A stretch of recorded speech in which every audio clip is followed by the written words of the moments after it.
미비한 인체 창조선이 나는 어디에서 와서 어디로 가는가?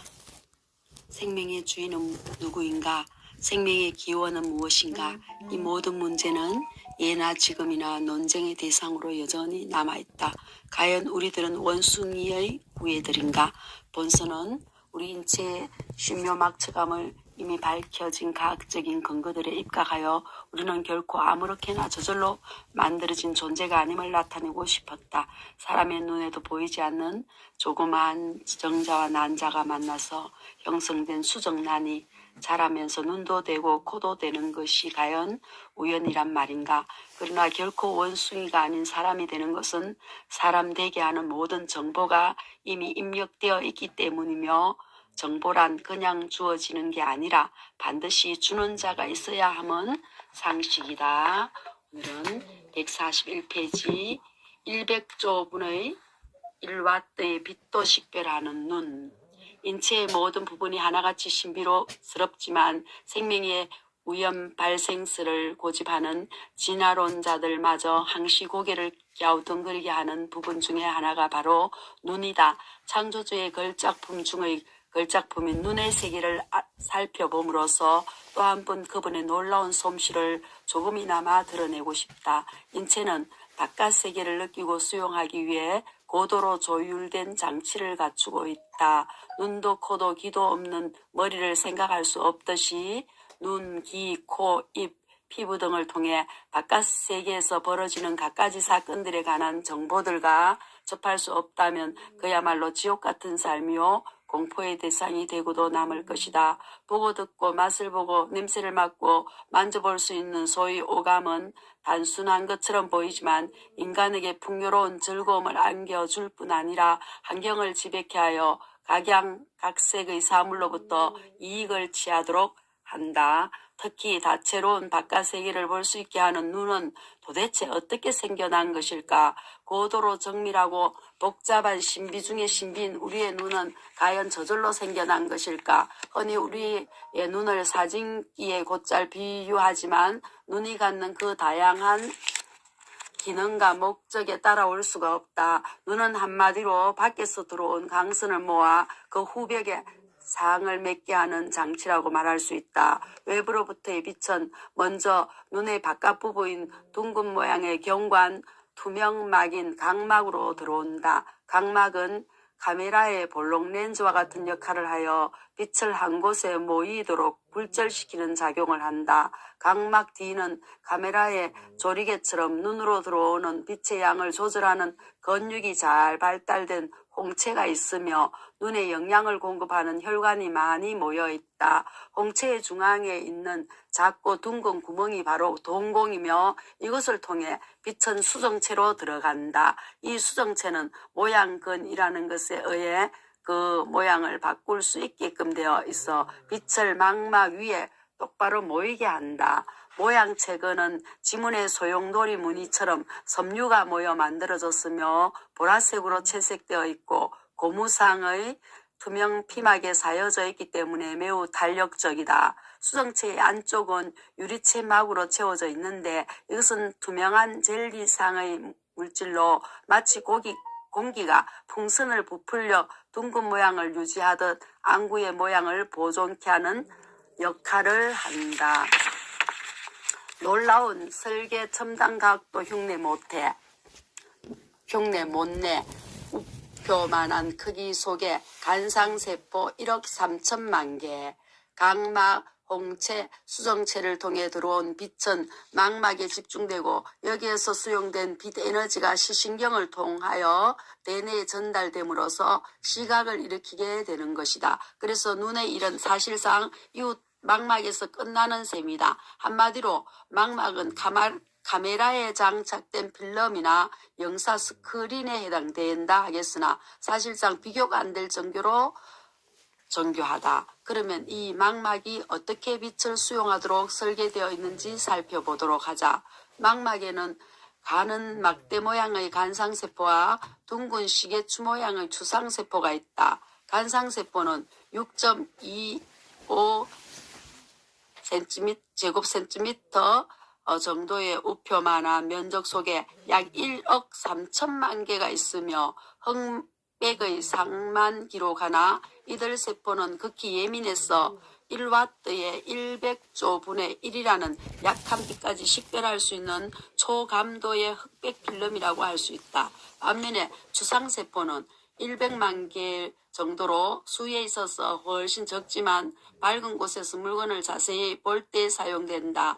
감도 면에선 간상세포에 뒤떨어지지만 빛의 파장에 대한 민감도가 다른 색소를 함유하고 있어 색깔을 구별하는 기능을 가지고 있다. 즉 컬러 필름에 해당하는 곳이다. 간상세포와 주상세포의 차이는 쉽게 말해서 흑백 필름과 컬러 필름의 차이라 할 수 있다. 따라서 인간의 눈은 이 두 종류의 필름을 항상 넣고 다니는 카메라와 같은 것이다. 그러나 카메라는 24장이나 36장을 찍고 나면 또 새 것으로 갈아끼워야 하지만 눈은 수백만 장 아니 수십억 장을 찍어도 결코 갈아끼울 필요가 없다는 게 카메라와는 비교할 수 없는 점이다. 아무리 과학이 발달하더라도 결코 눈과 같은 완벽한 기능을 갖춘 카메라는 만들어낼 수 없을 것이다. 몇천 년 동안이나 인간은 눈에 보이는 물체의 상을 표현하기 위해 해화와 조작을 이용해 왔으나 그것을 기계적으로 하려는 생각은 비로소 18세기 와서 시작되었으며 컬러 사진을 찍을 수 있게 된 것은 19세기 초에 지나지 않는다. 진화론자는 신비스러운 눈에 대하여 다음과 같이 묘사하고 있다. 이처럼 대단한 시각계도 근본을 밝힌다면 3억 년 전 동물의 몸에 붙어 있었던 감각성 반점에 지나지 않는다. 그 반점은 명암을 느끼는 역할을 할 따름이었으나 그 후 현저하게 진화하여 더욱 복잡성을 띠게 되고 점차로 특수화해 갔다. 생물의 문은 모두 한 기본형에서 발생했지만 그 형태는 실로 갖가지다. 진화론자들이 멋대로 상상해서 지어낸 이 이야기대로 과연 인간의 눈은 3억 년 전 밝고 어두운 것만을 구별할 수 있는 조그마한 점에서 진화된 것일까? 동물들이 갖고 있는 갖가지 다양한 눈들의 특성을 살펴봄으로써 진화에 대한 가능성을 생각해 보려 한다. 동물들의 눈은 한마디로 천태만상이다. 그러나 유심히 관찰해보면 낮에는 보이는 눈, 밤에는 보이는 야행성 눈, 밤에만 보이는 야행성 눈, 밤낮 보이는 눈, 먹이 사냥에 적합한 눈, 또한 방어 행동에 적합한 눈 등 각기 나름대로 특성을 갖고 있음을 알 수 있다. 말뚝망둥어라는 물고기는 주로 육지에 살면서 육지에서 먹이를 찾지만 수중에 있을 때는 눈을 수면에 잠만경처럼 내놓고 주변을 살핀다. 그리고 먹이를 발견하면 물가로 재빠르게 뛰어 올라가 잡아먹는다. 양눈 는 전망대 모양의 근육에 붙어있어 사방을 둘러볼 수 있을 뿐만 아니라 묘하게 돌출한 눈은 위험시에 거물 침대 같은 모양의 근육 속에 들어가고 피부가 마치 뚜껑처럼 덮어서 보호하는 구조를 갖고 있다. 그런가 하면 두꺼비의 눈은 지렁이와 같은 먹이를 잡아먹는 데 좋도록 되어 있다. 즉 두꺼비는 윗니밖에 없어 꿈틀거리는 지렁이를 잡아먹기에는 적합하지 않다. 그러나 입천장에 붙어있는 뚜껑문을 통하여 눈을 입속으로 내려 튼튼한 안구로 지렁이를 꾹 눌러 붙일 수 있는 기능이 있어 먹이를 취할 수 있다. 다람쥐의 눈은 머리 꼭대기 근방에 뺨에 붙어있어 앞은 물론 뒤에서 볼 수 있다. 그래서 뒤돌아보지 않아도 적을 감시할 수 있다. 카멜레온의 양눈은 구남의 포처럼 자유자재로 빙빙 회전시킬 수 있기까지 하다. 또한 홍어는 눈의 가장자리에 장식처럼 달린 덮개가 있어 강한 강선으로부터 눈을 보호한다. 독수리나 매는 높이 300m 상공을 날면서도 숲속에서 뛰는 토끼를 발견해낼 수 있을 정도로 예리한 시각을 갖고 있다. 곤충의 눈은 수백 개의 작은 눈들로 이루어진 보관, 겹눈, 보관을 갖고 있다. 이 보관은 벽에 앉은 파리와 못대가리를 구별할 수 있을 정도의 정확한 물체 파악은 어려우나 움직이는 것을 포착하기에 매우 좋은 구조다. 그래서 꿀벌은 산들바람에 흔들리는 꽃을 겨냥해 날고 잠자리는 앞을 가로질러 날아가는 작은 곤충의 속도를 정확히 파악함으로써 날아다니는 곤충까지 잡아먹을 수 있는 기능을 갖는다. 어느 눈이 더 진화되고 덜 진화됐다고 잘라 말할 수 있겠는가? 사냥, 자기보호, 이빨 대용 등 역할 다양. 박테리아를 볼 수 없는 사람 시력도 이미 설계. 뒤를 볼 수 없는 우리 인간의 눈이 오히려 다람쥐보다도 덜 진화된 것처럼 보이기도 하고 어두컴 검한 해저에서도 볼 수 있는 여왕고둥의 눈이 밤에는 볼 수 없는 다른 포유동물들의 눈보다 더 진화됐다고 해도 이를 반박할 아무런 근거가 없다. 내나 독수리의 시력은 사람보다 훨씬 좋을지도 모르겠다. 그러나 우리 인간의 시력은 지금의 정도가 가장 알맞은 것이라고 생각된다. 만약 박테리아까지 볼 수 있을 정도의 시력을 갖고 있다면 사람들은 모두 정신 이상이 될런지도 모를 일이다. 왜냐하면 우리가 보지 못해서 그렇지 우리의 손이나 밥 숟가락에는 수많은 박테리아가 달라붙어 있기 때문이다. 창조주 하나님께서는 처음부터 모든 것을 아시고 보지 않아도 될 것 그리고 봐야 할 것을 미리 정하시고 여기에 적합한 시력을 주신 것이라 믿는다. 올빼미는 올빼미대로 꿀벌은 꿀벌대로 자기가 처한 환경에 가장 잘 적응해서 살 수 있도록 각각의 특성에 맞게 만드셨다고 설명할 수밖에 없다. 진화론자들은 오늘날 인간들이 갖고 있는 눈이 되기에는 3억 년이 걸렸다고 한다. 그렇지만 3억 년 아니 3조 년이 지난다 해도 이것은 결코 불가능한 일이라 확신한다. 진화론을 주장하는 자들에게 콘택트 렌즈 하나가 우연히 저절로 될 수 있겠느냐고 물어보면 절대 아니라고 대답할 것이다. 그런데 콘택트 렌즈와는 비교도 할 수 없는 눈은 저절로 됐다고 하니 그저 아연해질 수밖에 없다. 다음은 눈의 진화 과정을 설명하는 내용 중에서 일부 발췌한 것이다. 진화는 과연 과학적으로 증명된 사실인가를 스스로 말해주는 좋은 예라 생각된다. 인류의 먼 조상에 해당하는 생물이 어두침침한 해저에서 해가 쬐는 마른 땅으로 올라오는 과정 중 가장 중요한 역할을 한 것은 척추동물의 눈의 진화일 것이다. 그 진화가 어떻게 진행되어 왔는가 하는 것은 현대인의 과학자도 추측에 의존할 수밖에 없다. 진화론은 한낱 추측에 지나지 않는다. 다람쥐는 올빼미 눈, 말뚝, 망둥어 눈 등 각양각색의 눈을 창조하신 하나님의 놀라운 설계 솜씨를 볼 수 있도록 나의 눈을 주신 그분께 감사와 찬양을 드린다. 내 눈을 열어서 주의 법에 기이한 것을 보게 하소서. 시편 119편 18절 말씀.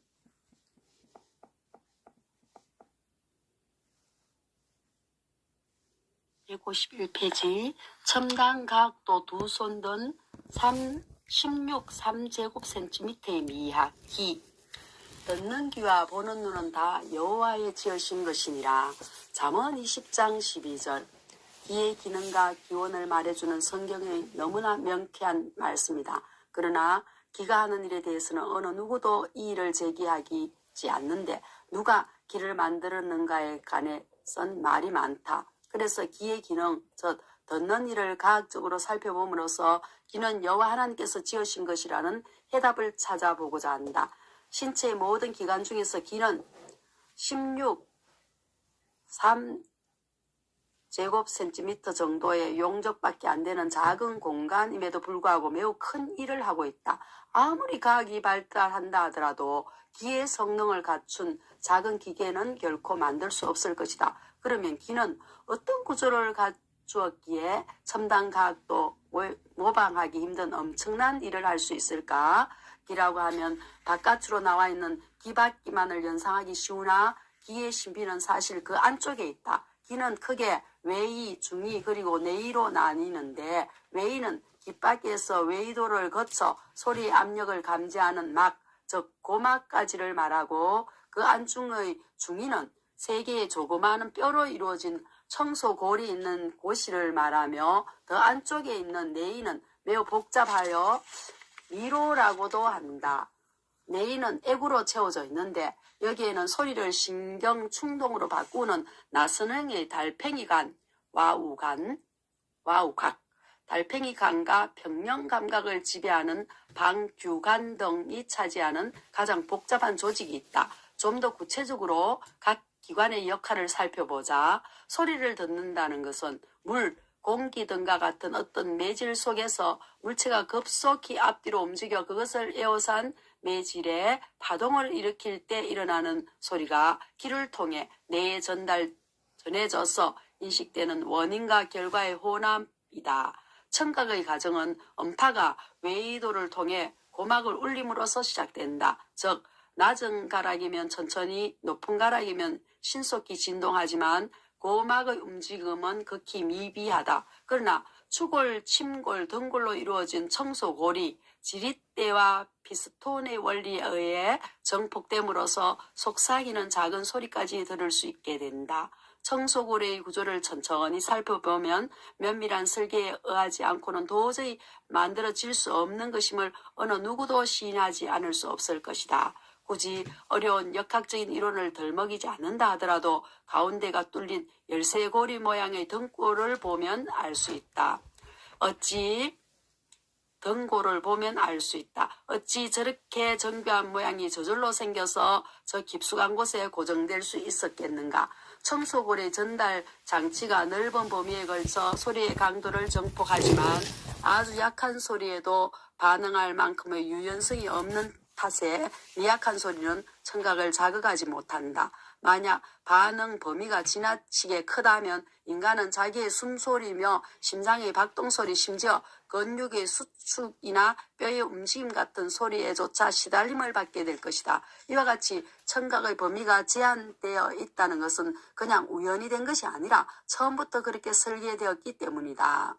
오차 없는 미로 조직, 역할 완벽, 소음, 기압 변동 대비한 안전장치. 청소골에 의해 정폭된 기계적인 힘은 점맥으로 재워진 뇌이 속에서 액체의 압력과 즉 수압으로 바뀌어 전정계와 고실계를 통과하면서 달팽이 간의 주위를 지난다. 그리고 기저막 위를 흐르는 동안 파동의 기복이 생기고 이 기복은 초감도의 코르티 기관을 자극한다.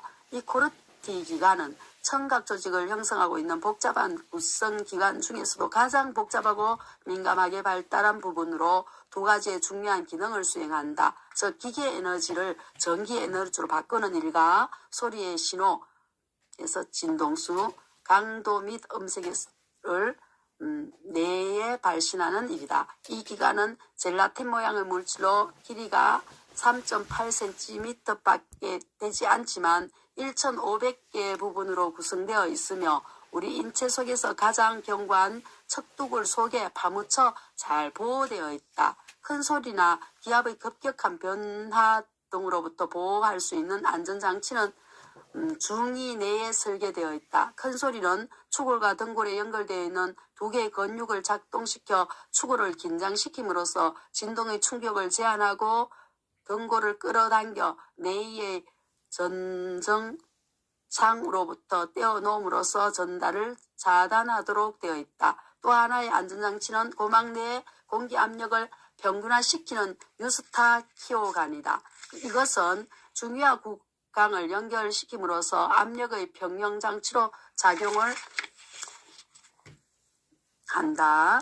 비행기가 강할 때 귀가 멍해지면서 잘 들리지 않게 되고 침을 삼키면 뚝 하는 소리가 함께 귀 속이 갑자기 뻥 뚫리는 기분을 느끼게 되는 일이 있는데 이것이 바로 이 기관의 평형작용 때문이다. 이 모든 기능이 각설탕만한 공간에서 모두 이루어지고 있다고 생각할 때 이 역시 설계의 성리라는 능히 말할 수 있으리라. 성경의 창세기에 보면 하나님께서 날개 있는 모든 새, 땅의 짐승, 육축거리고 땅에 기는 모든 것을 그 종류대로 만드시고 보시기에 좋았더라고 흡족해 하셨다. 보다 완전하고 복잡한 것으로 발달해 가는 것이 진화라면 보시기에 좋았더라라는 표현은 진화를 완전히 부정하는 표현이라 생각된다. 어떤 사람들은 하나님께서 처음 생물을 창조하시고 진화라는 방법을 사용해서 다양한 생물이 되었다는 소위 유신론적 진화론을 주창한다. 얼핏 보면 그럴듯한 이야기 같지만 만약 이것이 맞다면 결코 보시기에 좋았더라 표현은 사용하지 않으리라 생각된다. 진화론자들은 원시 어류, 원시 동물, 원시인 등 원시라는 단어를 곧잘 사용한다. 이것은 뭔가 불완전하다는 뜻을 내포하고 있다. 어디까지가 원시이고 어디까지가 고등인지 명확한 과학적 근거가 없으면 물론이다. 하나님께서는 처음부터 새는 새대로 박쥐는 박쥐대로 각자의 가장 알맞은 형태로 만드셨다. 여러 동물들이 갖고 있는 각가지의 기의 구조, 형태 등에서 우리는 쉽게 이 사실을 확인할 수가 있다.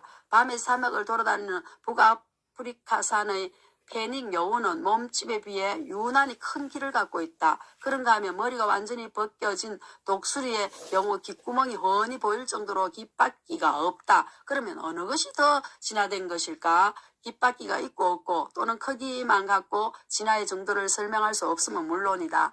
페닉 여우가 큰 귀를 갖고 있는 것은 어둠 속에서도 먹이가 되는 동물의 미미한 소리를 들을 수 있도록 된 것이며 또한 뜨거운 사막에서 견뎌내리며 몸의 체온을 빨리 발산시킬 필요가 있기 때문이다. 그래서 몸의 체적을 크게 하는데 이 큰 귀가 일익을 담당토록 처음부터 계획적으로 만들어졌다고 설명하는 것이 더 설득력이 있고 생물 시간에 이렇게 가르친다고 해도 하등에 문제될 것이 없다.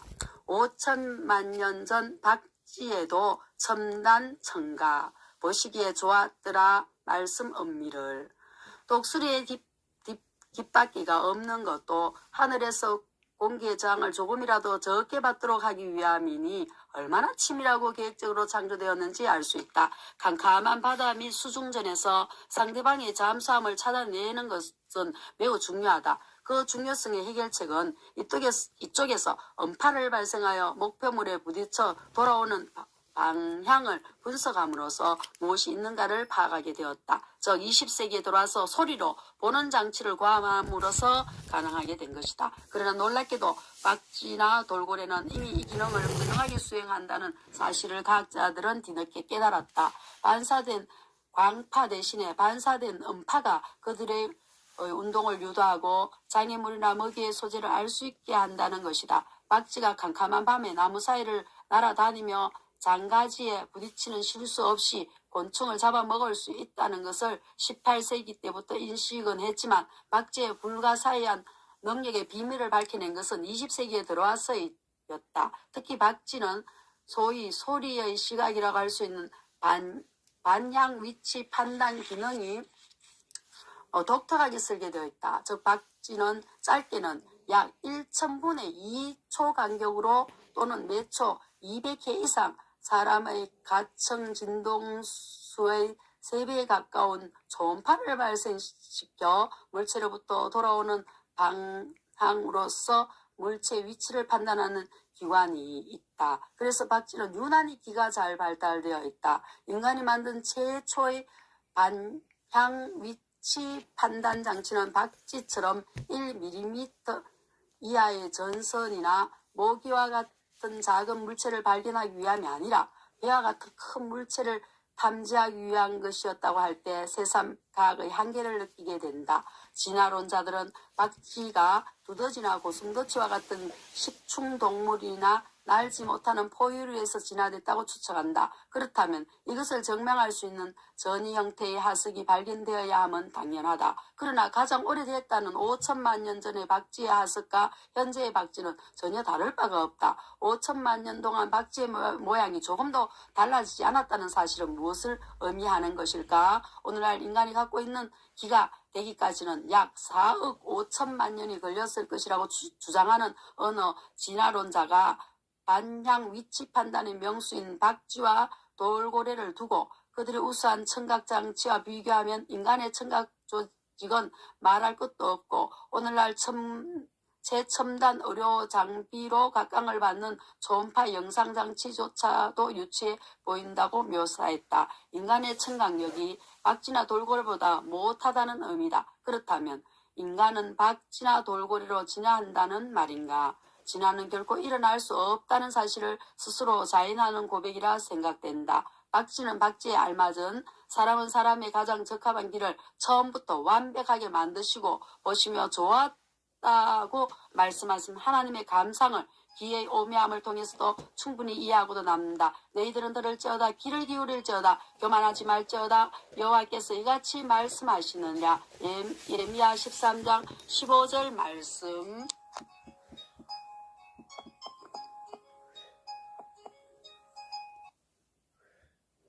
166페이지 맛 감지하는 혀. 이와 같이 혀도 작은 지체로 돼 큰 것을 자랑하도다. 야고보서 3장 5절.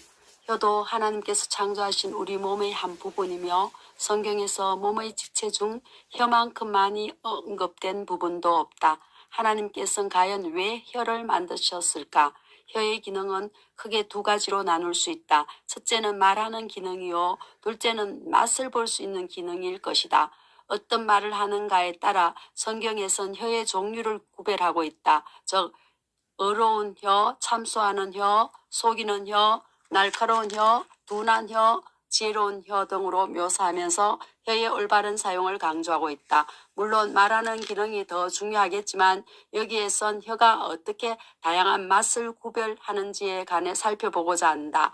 싱거운 것이 소금 없이 먹히겠느냐? 닭의 알 흰자 위가 맛이 있겠느냐?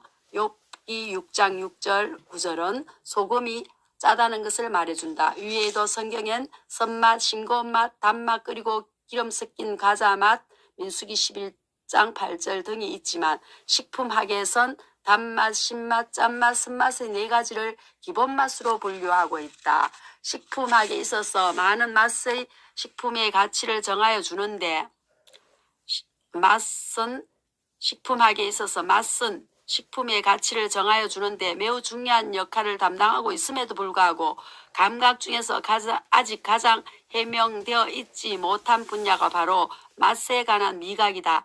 맛을 느끼게 되는 과정은 화학, 생리학, 생화학, 신경생리학, 통계학, 심지어는 심리학과도 관련이 있어 여간 복잡하지가 않기 때문이다. 혓바닥을 세심히 들여다보면 오돌토돌하게 되어 있음을 알 수 있다. 여기에는 맛봉우리 혹은 미래라고 불리는 직경 50에서 70 다원형 구조를 갖는 것들로 덮여 있다. 이 미래는 일명 미각세포라고도 하는 46개의 미각 수용기를 갖고 있다. 맛을 느낌에 있어서 첫 번째 일어나는 것은 맛을 갖고 있는 물질과 미래를 형성하고 있는 미각 수용기와의 만남이다. 음식물이 입에 들어가면 씹기가 시작되면서 침이 분비되어 음식물을 구성하고 있는 분자가 침에 용해되고 약 1만 개의 미각 수용기의 돌기 부분과 접촉하여 화학적인 자극을 일으키게 된다. 여기서 일어나는 화학적 변화에서 주변의 수용기 전위차로 알려진 어떤 작은 전위차가 생기고 이 전위차가 어떤 수준을 넘게 되면 미래에 연결된 미각 신경 섬유의 신호를 유발하고 이 신호는 다시 복잡한 여러 과정을 거쳐서 뇌에 전달되어 어떤 맛으로 인식되는 것으로 알려져 있다. 1만 개 수용기, 화학자극 전달, 미맹도 유전, 서양 여성의 만화. 그러나 혀 표면에서 각각의 기본적인 맛을 가장 예민하게 느끼는 부위는 다르다. 즉 쓴맛은 혀의 깊은 곳의 설검부에서, 단맛은 혀의 끝부분, 짠맛은 혀의 전면 양쪽 부분에서, 그리고 신맛은 바깥 주변부에서 가장 강하게 느낀다. 색을 구별 못하는 생명이 있듯이 어떤 물질의 맛에 대해서 대부분의 사람들과는 다르게 맛을 느끼거나 맛 자체를 전혀 느끼지 못하는 사람들이 있다. 예를 들면은 페닐, 사요카바마이드라 PTC라는 물질은 대부분의 사람에게는 쓴맛을 주나 일부 사람은 아무 맛을 느끼지 못한다는 사실이 밝혀졌고, 이 PTC 맛을 식별 못하는 현상을 미맹이라고 한다. 이 미맹은 유전적인 것으로 알려져 있으며 동양인에 비해 서양인이 많으며 여자의 경우 22.2%보다 남자의 경우 26%가 많다고 한다. 그러나 그 이유에 관해서 전혀 알지 못하고 있다. 그러면 다른 동물이나 곤충들은 맛을 인식할 수 있을까? 매우 흥미있는 일이다. 사람과 같이 말로 표현을 못하니까 맛을 느끼는지 않는지에 대해서 정확히 단정하기는 어렵겠지만 갖가지 실험을 통한 맛 수용기의 자극액에 대한 반응, 즉 맛에 대한 인식은 동물에 따라 현저한 차이가 있는 것으로 알려져 있다. 몇 가지 예를 들어보면 고양이는 설탕에는 반응을 나타내지 않는다고 한다. 그러나 파리, 나방, 나비 같은 곤충들은 다리 끝에 달려있는 털이나 입의 특정 부위로서 설탕이나 소금의 맛을 인식할 수 있다고 한다. 특히 파리의 경우 모상 감각기라 하는 각피 표면에 털이 있고 털의 선단에 작은 구멍이 있고 그 밑에 감각세포가 있어 맛을 느낄 수 있다고 한다. 물고기의 경우는 미레가 머리의 표면에 있고 머리 등에서는 수염 표면에도 매기 등에서는 수염 표면에도 분포하고 있어 동물의 종류에 따라 정말 다양하다 하겠다. 혀가 없는 것은 다리 끝에 나와 있는 털까지 이용해서 자기 생활을 영위할 수 있도록 설계하신 이 솜씨 정말 놀랍고 놀랍다. 적다는 표현을 우리는 털끝만큼도라고 한다. 파리의 다리 끝에 나 있는 털은 육안으로 볼 수 없을 정도로 작다. 그런데 그 끝에 작은 구멍까지 있다니 과연 이것이 저절로 생겨난 것일까? 과학은 아직까지 달고 쓴맛을 혓바닥이 어떻게 감지해내는가에 대해 명확한 설명을 내리지 못하고 있다. 그러나 한 가지 분명한 사실은 이미 무슨 맛을 느낄 수 있도록 설계해 놓으신 하나님의 놀라운 솜씨 덕분에 어린이부터 어른에 이르기까지 또한 창조주 하나님을 부정하는 진화론들까지 쓰고 단맛을 분명히 느낄 수 있다는 점이다. 같은 하나님이 같은 혀를 만드셨건만 한 혀는 창조론을 또 다른 혀는 진화를 말하는 것이다. 내 혀도 종일토록 주의 의를 말씀하오리니 나를 모해하려 하던 자가 수치와 무한을 당함이니라. 시편 71편 24절 말씀. 7가지 냄새 분별하는 코 167페이지입니다.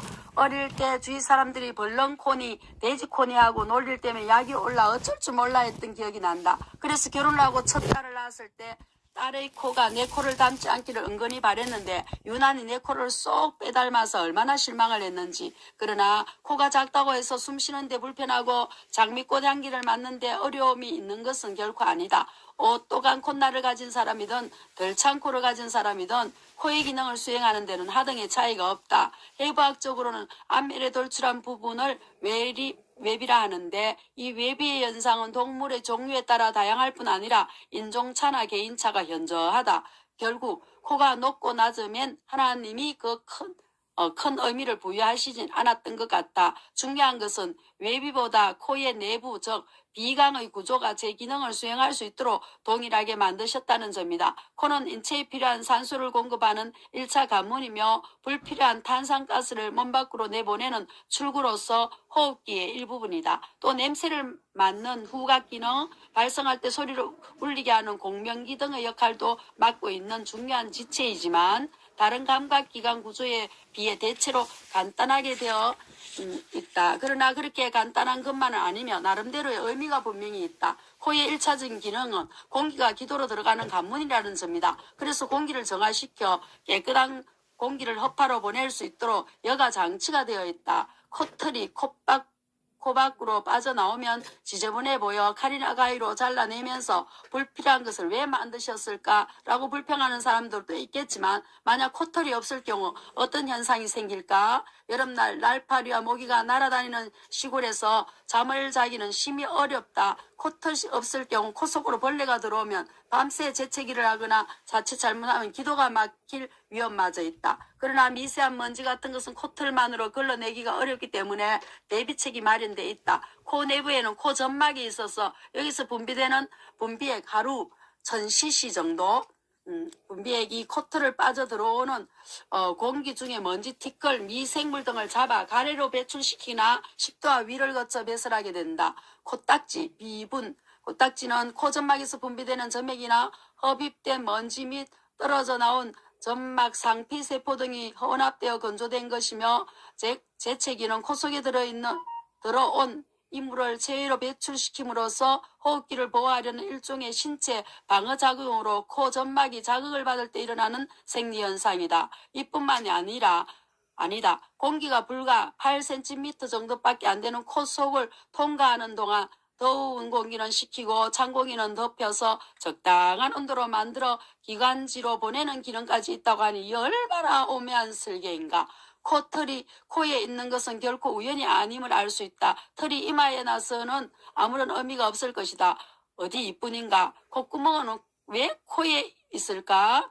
머리 꼭대기에 있으면 안 될까? 사람이면 외에 없이 코를 콧구멍이 있다는 것은 무엇을 의미하는가?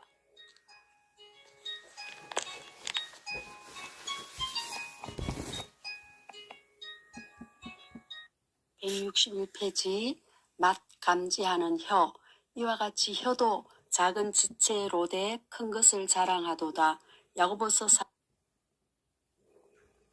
사람이면 외에 없이 코에 콧구멍이 있다는 것은 무엇을 의미하는가? 따라서 콧구멍이 코에 있는 것은 코에 생기도록 이미 설계되어 있기 때문이다. 설계 내용이 분자 생물학이라는 첨단 학문을 통해 점차 밝혀지고 있는 것이다. 과학이 발달하면 할수록 우리의 인체는 신비스럽게 만들어졌음을 더욱 명확히 알게 될 것이다. 코가 갖는 또 하나의 중요한 기능은 냄새를 맡는 감각기로서의 후각 기능이다. 후각도 미각의 경우처럼 생리학자들을 비롯한 많은 전문학자 연구에도 불구하고 어떤 과정을 거쳐서 인체가 냄새 성분을 인식하게 되는지 잘 알지 못하고 있다. 지금까지 여러 학설들이 제안되었지만 가장 주목이 되고 있는 소위 후각의 입체화 학설에 관해서 간단히 간략히 살펴보면 휘발성인 냄새를 가진 화학 분자가 코로 들어오면 후각 상피 조직에 널리 분포되어 있는 수용체와 결합을 함으로써 냄새를 인식하게 되는 과정이 시작되는데, 이 수용체는 일정한 형태나 크기를 가진 7개의 기본적인 냄새를 분별할 수 있다고 한다. 즉 수용체의 크기와 형태에 꼭 맞는 특정한 기체 상태의 분자가 수용체와 결합했을 때 어떤 전기화학적인 자극 신호가 생겨 이것이 신경을 자극하는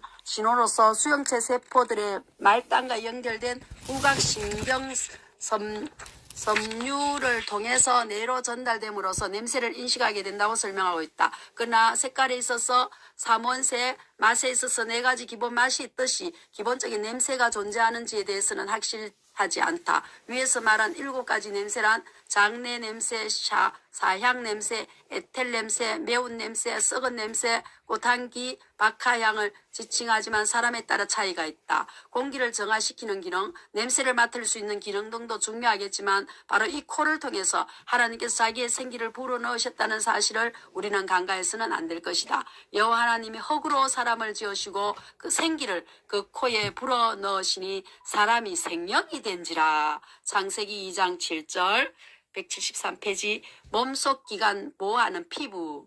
인체에 있어서 피부는 체표를 덮는 조직으로서 물리적 화학적인 방법으로 외계로부터 신체를 보호하는 동시에 전신의 대사에 필요한 생화학적 기능을 영위하는 생명유지의 불가결한 기관이다. 백과사전에 나와 있는 피부에 관한 설명이다. 피부의 면적은 갓 태어났을 때 평균 0.225 제곱미터이던 것이 어른이 되면 손바닥 면적의 100배쯤 되는 넓이로 약 1.6 제곱미터로 커진다. 피부의 구조를 간략히 살펴보면 표면에는 가는 홈이 종형으로 펼쳐서 무수히 작고 불규칙한 마름모꼴 또는 삼각형 등을 이루고 있다. 그리고 수많은 땅구멍과 털구멍, 모낭구 있음을 쉽게 관찰할 수 있다. 피부의 제일 바깥층부터의 구성을 보면 표피, 진피, 피하 조직으로 되어 있고 여기에 혈관, 림프관 그리고 신경섬유가 종형으로 지나가고 있다. 표피는 다시 바깥으로부터 각질층,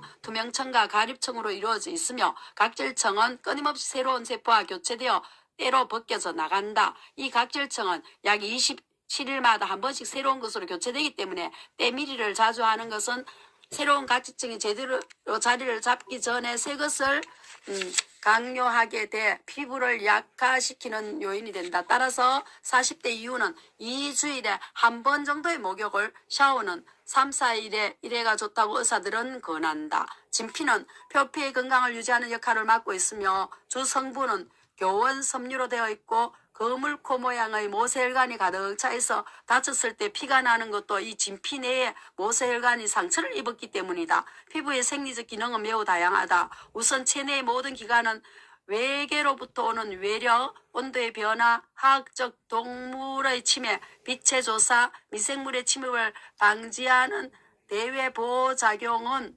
물론 피부 감각이라는 지각 작용 등이 있다.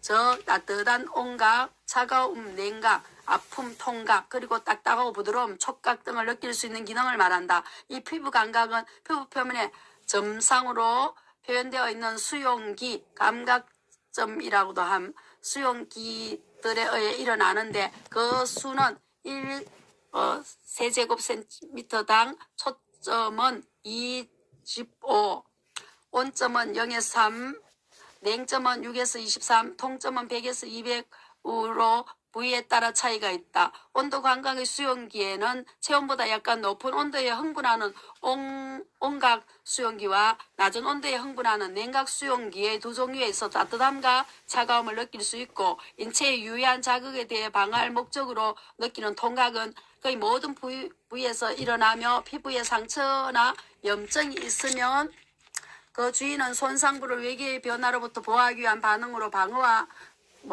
가민 현상이 일어난다고 하니 치밀하기에 이를 데 없다. 가려우면 통각 수용기에 대한 약한 자극이 계속될 경우 일어나는 현상이며, 간지러움은 촉각의 변형이라고 생각하고 있으나 정확한 그 기전은 밝혀져 있지 않다. 눈을 가리고 밀가루 반죽을 만지게 해서 그 느낌을 표현하라고 하면 사람마다 조금씩 다르게 표현할 것이다. 비록 피부 감각은 촉각, 온각, 냉각, 통각으로 단순히 구분은 하지만 이들의 혼합 형태도 있기 때문에 느낄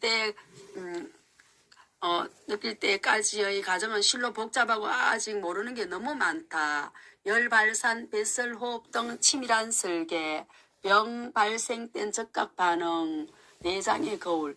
피부는 땀샘으로부터 땀을 발산하거나 피부 혈관의 확장 수축에 의해 열의 발산을 조절하여 체온을 일정하게 유지시키는 작용도 하며, 특히 땀의 분비는 노폐물 및 독물을 배설하는 역할까지 한다. 정도의 차이는 있지만 대부분의 동물은 피부를 통해 호흡을 하는데 아갑이나 폐 등을 가진 동물에서는 그 역할이 적어진다. 개구리의 경우 전체 호흡량의 30에서 50% 정도를 피부 호흡에 의존하지만 비둘기는 1% 이하, 사람의 경우에는 0.6%에 불과하다. 그 예를 보면 목욕탕의 탕속이 있을 때 우리는 답답함을 느끼는데 그것은 인간도 피부 호흡을 하고 있기 때문이다. 피부는 내장의 거울이라는 말이 있다. 이것은 피부가 직접적인 외부 자극에서 뿐만 아니라 내분비계 질환이나 신경 및 개 및 당뇨병 등 각종 내장병이 있을 때 피부가 거칠어진다든가 가려움증과 같은 신호가 온다. 특히 이와 같은 현상은 누적된 스트레스에 의해서도 일어난다고 하니 우리의 인체가 얼마나 복잡하고 신비스럽게 만들어졌는가를 다시 한번 실감케 된다. 신체의 부위 중에서 가장 많은 시달림을 받는 피부, 사람의 손으로 이루어져 지기도 어루만져지기도 하고 꼬집히기도 하고 상처가 나기도 하는, 얼핏 보면 별로 중요한 것 같지 않게 생각될 수 있지만 나의 피부는 남의 피부를 받아들이지 않는 피부 거부 반응이라는 게 있어 피부 이식을 어렵게 만드는 면역 현상도 있다. 꼭 같은 것 같지만 결코 같지 않은, 사람마다 자기만의 독특한 피부를 갖고 있다는 것은 나를 향한 하나님의 특별한 뜻이 있음이라. 만일 한 지체가 고통을 받으면 모든 지체도 함께 고통을 받고, 한 지체가 영광을 얻으면 모든 지체도 함께 즐거워하나니. 고린도전서 12장 26절 말씀, 179페이지. 우리 몸의 소우주 내.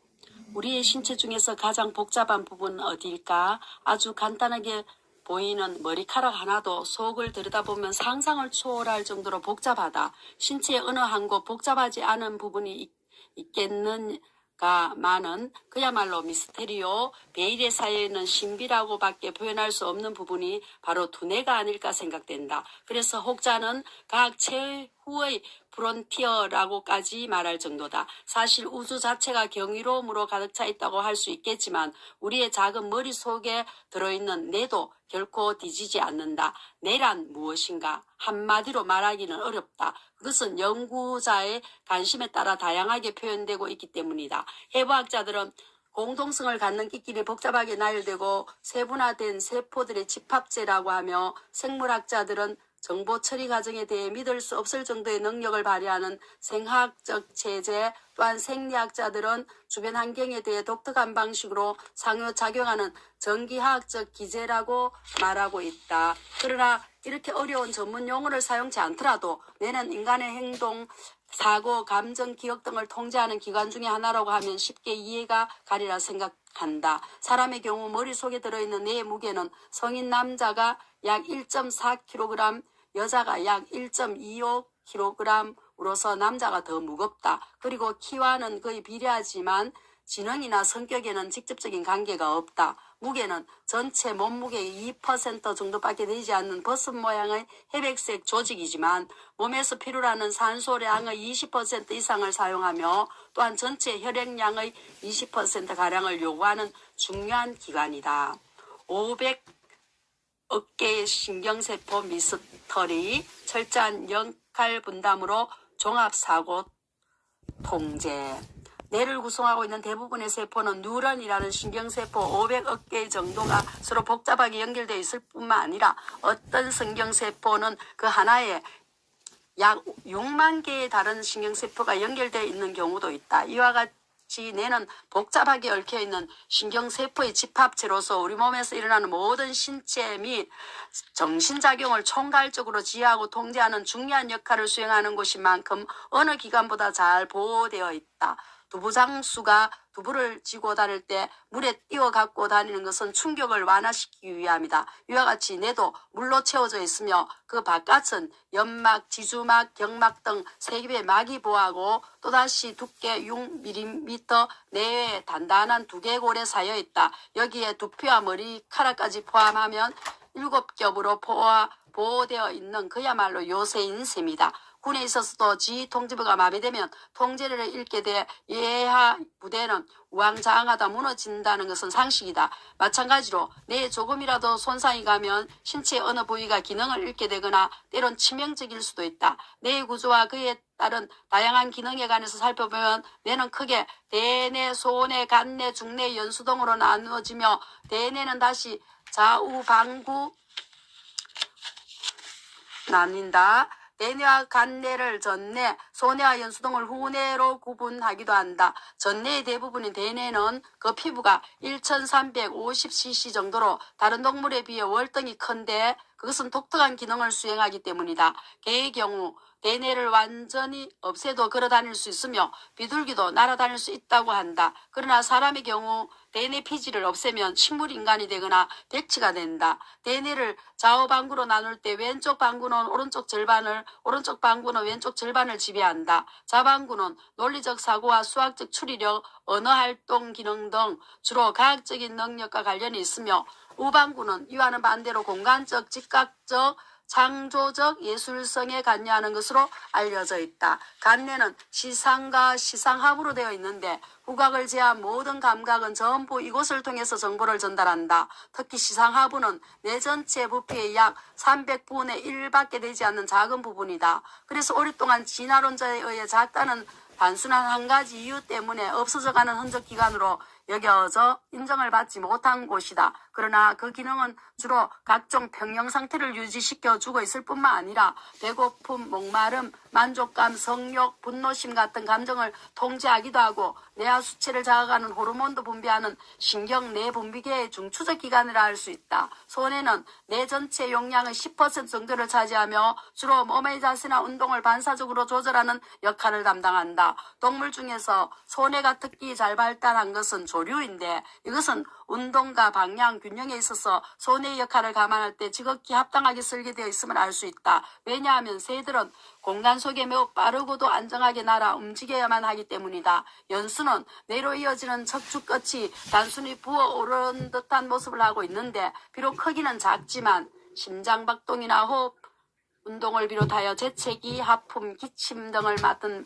반사 중추가 모여있는 생명활동을 위한 필수적인 부분이다. 이상에서 살펴본 것과 같이 뇌는 실로 복잡한 구조를 이루고 있으면서 그 기능은 철저하게 적절한 위치에 분할이 되어 있지만 결과적으로는 종합적인 사고를 수행하는 기억과 논리, 통찰력 나아가 창조력까지 보여주는 하나님의 걸작품이다. 머리에 머리 되시는 분을 깨달을 수 있는 이 머리를 주신 그분께 경건히 무릎을 꿇는다. 감사합니다. 185페이지 흉내 못 낼 완벽한 통신망 신경 날카롭다, 신경 건드리지 마, 신경 곤두선다 등의 말을 우리는 흔히 사용한다. 한마디로 자극에 대한 민감한 반응으로 특정 지을 수 있다. 환경의 변화, 즉 자극에 대한 반응을 별로 없는 사람을 신경이 무딘 사람이라고 하는 것도 신경의 특성을 잘 반영해 주는 말이라 생각된다. 뇌를 구성하고 있는 대부분의 세포가 신경세포라고 할 때 뇌의 기능 및 구조에 대한 이해는 곧 신경에 대한 이해라 해도 과언이 아니다. 우리 몸을 구성하고 있는 전체 신경계는 크게 중추신경계와 말초신경계로 나누어진다. 중추신경계는 뇌와 척수로 이루어져 있으며 말초신경계는 우리 몸의 각 기관과 중추신경 사이를 직접 이어주는 통로 역할을 하는 신경부 위로서 다시 이 내신경, 척수신경 그리고 자율신경계로 나눌 수 있다. 사실 신경계는 신체의 안팎으로부터 오는 자극들, 즉 보고 듣고 맛보고 냄새 맡고 만져본 것들에 대한 응답으로서 나에게 무엇이 발생하고 있는가를 항상 시시각각으로 알려주는 고도로 특수화된 세포, 즉 뉴런으로 불리는 신경세포로 이루어져 있다. 따라서 뉴런은 체내 송수신기호 스위치호 전선이라 하겠다. 신경세포는 둥근 모양의 뿌리처럼 생긴 세포체를 가지고 있으며 거기에서 나뭇가지처럼 뻗쳐나온 가느다란 섬유상의 많은 수상 돌기가 있다. 다른 신경세포로부터 오는 신호를 수신하는 안테나 역할을 한다. 또한 세포체로부터 유난히 길고 코드처럼 뻗어나온 굵은 한 가닥의 섬유가 있는데 그것을 축색이라고 하며 길이가 수십분의 1cm에서 1m 이상까지 다양하다. 이 축색은 또한 지방줄로 구성된 수초로 덮여져 있으며 스위치의 개폐 또는 전신기의 기회작용에 의해서 생기는 전기 신호와 흡사한 시속 320km 정도의 속도를 갖는 신경세포를 보내는 송신장치다. 신경세포는 다른 세포처럼 막, 핵, 리보솜, 미토콘드리아 등과 같은 기구를 가지고 있으나 몇 가지 독특한 특성이 있다. 즉 그들은 근육세포와 마찬가지로 정식을 하지 않기 때문에 태어날 때 주어진 신경세포를 죽을 때까지 작용시켜야 한다. 신경세포의 가장 특이한 성질이라면 외부 자극에 의해서 전류를 발생하는 하나의 전기적인 단위로서 극소형의 발전기라 할 수 있는 전기활동의 중심이라는 점이다. 수백억 개의 누런 합력의 응답, 시속 320km 정식 안해 선천성. 그래서 신경계를 신체의 통신망이라 일컫는 것도 결코 가정된 표현이 아님을 알 수 있다. 이 통신망은 한 개의 섬유로 말초와 중초가 연결되어 있는 것이 아니라 수백억의 많은 신경세포들이 연결된 회로이다. 신경세포와 신경세포가 연결된 부위를 시냅스라고 하는데 한 신경섬유의 말단과 다른 신경세포의 재세포 사이를 연결하고 있다. 한 신경세포에서 발생되는 신호는 축색과 시냅스를 거쳐 다음 신경세포의 세포체 혹은 수상돌기를 지난 다음 정보의 목적지에 도달할 때까지 순식간에 그야말로 초고속으로 전달된다. 신경신호가 한 신경세포로부터 다른 세포로 옮길 때 전기적인 것과 화학적인 두 가지 활동이 일어나는데 특히 자극이 시냅스에 도달하면 시냅스는 즉각 자기가 저장하고 있는 화학 전달 물질을 방출하게 된다.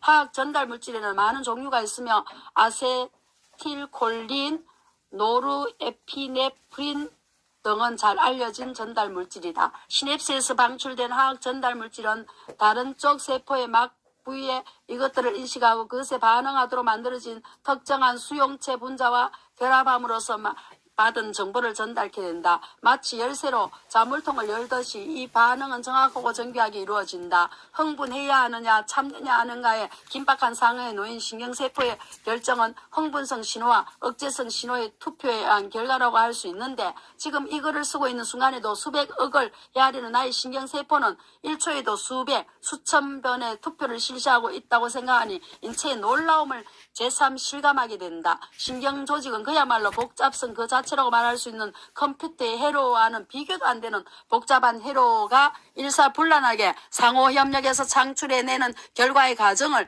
현대과학은 기껏해야 세포 자체의 수준을 벗어나지 못하고 있다. 제트 엔진은 150만 개의 부속품으로 이루어져 있다고 한다. 부속품 각각은 아무 의미가 없다.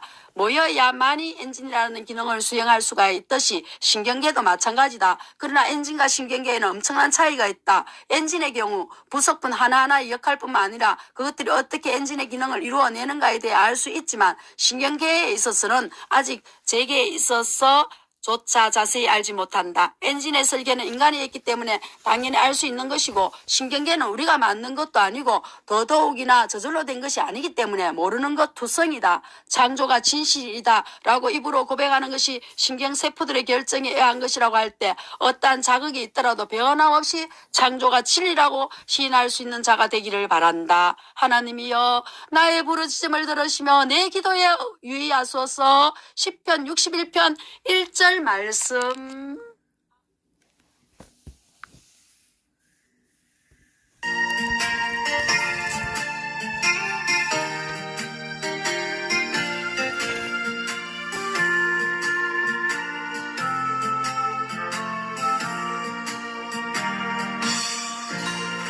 덕으로 사람을 지으사 그 고의 생기를 불어 넣으신 주 하나님, 우리 위에 아들을 세상에 보내신 사랑에 주 하나님을 사랑해. 나는 하나님 형상 나라지 엄마든 몸이니 이 몸을 주께 바치리. 항상 내 생활 속에 주를 부인하지 않으며 내 주를 섬기렵니다.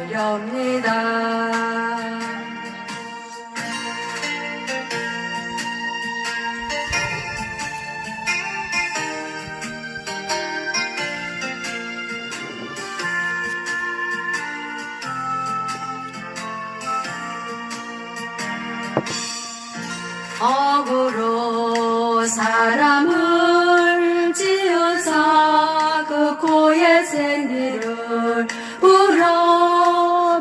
불어넣으신 주 하나님, 우리 위에 아들을 세상에 보내신 사랑에 주 하나님을 사랑해. 나는 하나님 형상 나라지 엄마든 몸이니 이 몸을 주께 바치리.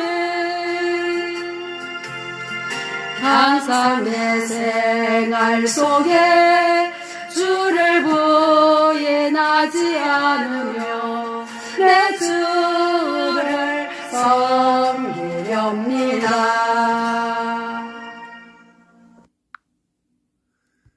감사합니다. 함께 해주셔서 제가 좀 새벽에 일찍 일어나서 녹음을 했습니다.